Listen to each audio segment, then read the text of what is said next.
berat seperti itu, marah-marah kepada budaknya, maka budaknya pun menyebut firman Allah Ta'ala dalam surat Al-A'raf. Ya. Apa itu? Wa'mur bil urfi. Ya. Wa a'rid 'anil jahilin. Wahai orang yang beriman, berilah maaf. Perintahkan kepada yang ma'ruf dan berpalinglah terhadap orang jahil. Kata budaknya, wa ana minal jahilin. Wahai umat, katakan, aku ini orang jahil. Maka maafkan diriku. Umar ketika mendengarkan ayat tersebut, maka apa yang terjadi?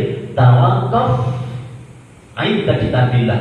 Umar segera diam, langsung taat kepada firman Allah. Dia langsung apa? Memaafkan. Padahal hanya apa? Marah-marah. Hebat tidak? Masya Allah. Ya. Ini Umar bin Khattab radhiyallahu anhu. Beliau ini temperamen ya beliau.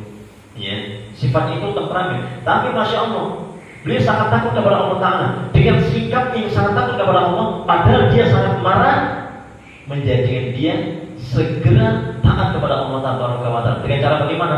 Allah perintahkan dia untuk memaafkan orang jahil.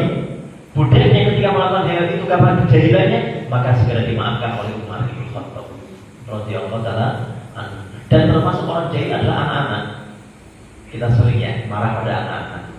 Ya tidak, anak di masjid kita sering marahin. Ya tidak, mereka termasuk jenis orang yang jahil, apalagi belum tamyiz. Demikian. Ya. Ya. Lihat sikap Umar bin Khattab radhiyallahu taala anhu. Ya. Kemudian yang keempat, sikap kepada baginda Nabi sallallahu alaihi wasallam yang wajib ada pada diri kita adalah yang wajib kita tunaikan. Yang keempat adalah wa an la yubadallahu illa bima syara'a. Allah tidak disembah kecuali dengan syariat yang dibawa oleh beliau. Ya. Rasulullah SAW ditugasi oleh Allah. Pertama, mengajak manusia untuk beribadah hanya kepada Allah. Yang kedua, mengajari manusia tentang tata cara beribadah.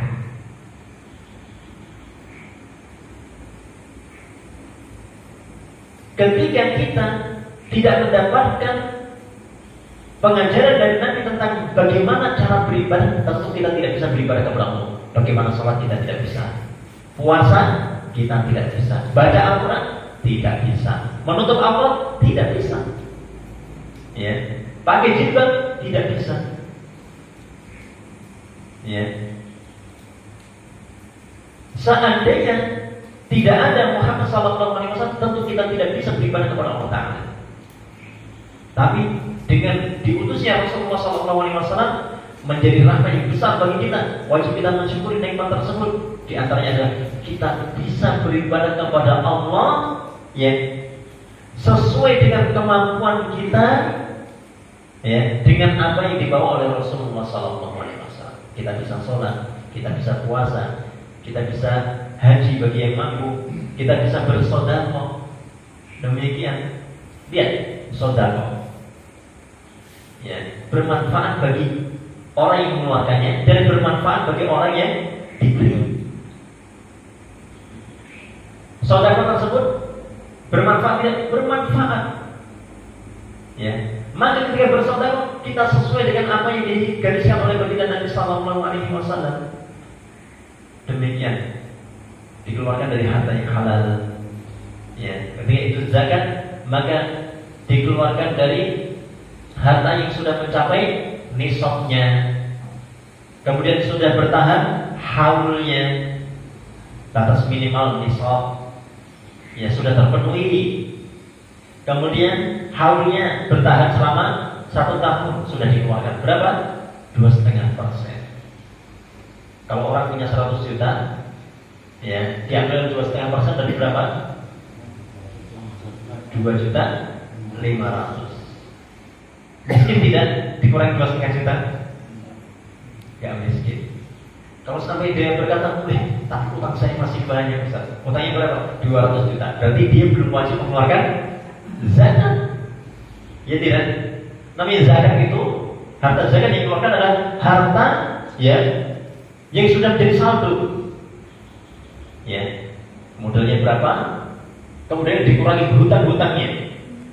Demikian. Ternyata ada saldonya. Saldonya berapa? 100 juta. Berarti dia punya uang nganggur 100 juta. Demikian. Sudah tidak punya hutang, tidak punya tanggungan, bersih 100 juta.